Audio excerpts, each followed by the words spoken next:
When we talked about deformation gradient F a couple of videos ago, we said that we cannot use that directly to compute strain, but that we have to account for rotation. The one thing that happens in 2D and 3D but not in 1D is rotation. We've already seen how in the case of the truss member, rotation does not contribute to strain. So in 2D and 3D continua, we need a systematic way of separating out rotation when we calculate strain. So in this video, we talk about 2D rotation, and we'll talk about 3D rotation in assignment 4. So let's take a rotation that takes this object and rotates it by an angle theta, so that the vector 1, 0 is rotated to the vector cosine theta sine theta, and the vector 0, 1 is rotated to minus sine theta cosine theta. There is a matrix R that does this job.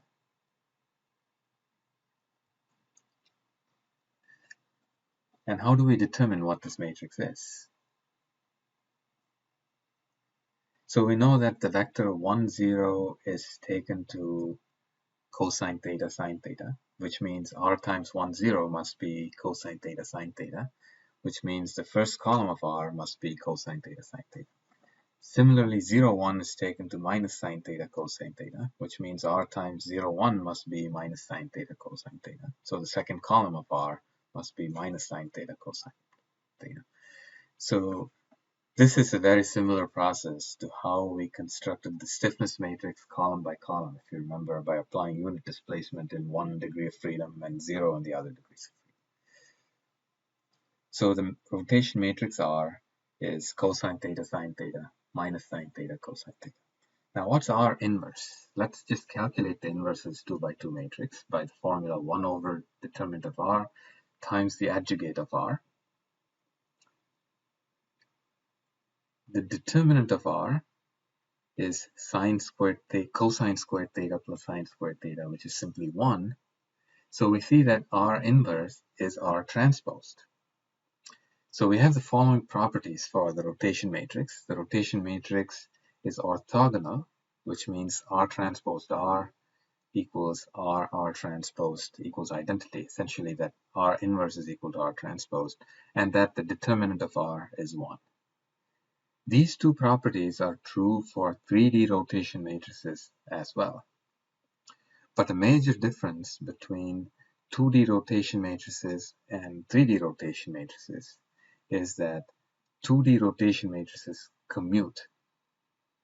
What that means is if I first apply a rotation theta 1 and then apply a rotation theta 2, versus if I switch the order, I apply theta 2 first and then theta 1, I get the same answer in 2D. We can see this by this simple calculation.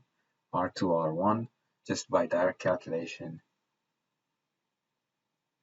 as shown here, is equal to R1, R2.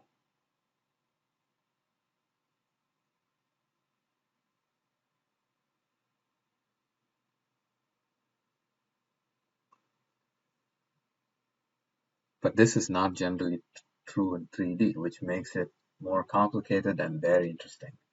In 3D, in general, R1, R2 is not equal to R2, R1, and like I said before, more about 3D rotations in assignment number 4.